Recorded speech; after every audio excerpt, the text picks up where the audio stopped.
2026. It sounds like a date from a sci-fi movie, right? But for Apple, it's actually a massive milestone. It marks their 50th anniversary.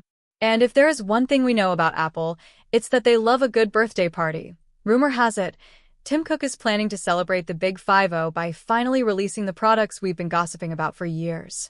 We aren't just talking about a slightly faster iPhone. We're talking about folding screens, budget laptops, and a complete takeover of your living room. So, let's break down the three biggest leaks for 2026 to first up, the elephant in the room, the folding iPhone. Yes, finally. Apple is notoriously late to this party. Samsung and Google have been here for years. But Apple's strategy is always, don't be first, be best. The big rumor from supply chain analyst Ming-Chi Kuo is that Apple has solved the crease problem. You know that little ditch in the middle of every folding screen? Apple is reportedly using special anti-crease technology so the screen feels perfectly flat. Design-wise, don't expect a tall, skinny remote control.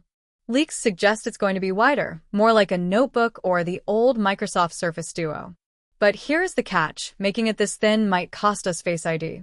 Rumors say they might have to move a Touch ID sensor to the side button because the camera tech just won't fit. And you might want to sit down for the price.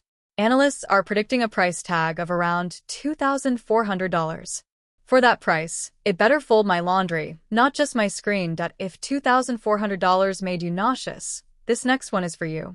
Apple is reportedly working on a budget MacBook. And by budget, we mean under $1,000. They are gunning for the education market, basically trying to kick Chromebooks out of the classroom. The twist? It likely won't run on a standard M-series chip.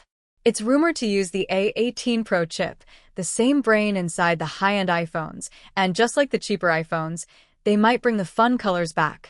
Are we looking at the return of the iBook? Or maybe a MacBook SE? Either way, a pink MacBook for $900 would sell like hotcakes. Finally, let's talk about your house. Apple has been losing the smart home war to Amazon and Google for a while, but 2026 might change that. Bloomberg is reporting a new Home Hub device. Picture an iPad that had a baby with a HomePod. It's a dedicated screen for your counter or wall to control your smart home, run apps, and use Apple Intelligence. They're even rumored to be launching their own smart security camera. And honestly, in a world where security cameras are getting creepy, an Apple version focused on privacy sounds pretty appealing. So, 2026. The 50th anniversary. We've got a wallet-destroying foldable, a wallet-friendly laptop, and a smart home takeover. It's going to be a chaotic year. I want to know though, would you actually pay $2,400 for a folding iPhone, or is that insanity? Let me know in the comments. Don't forget to hit like and subscribe so you don't miss the next leak. I'll see you in the next one.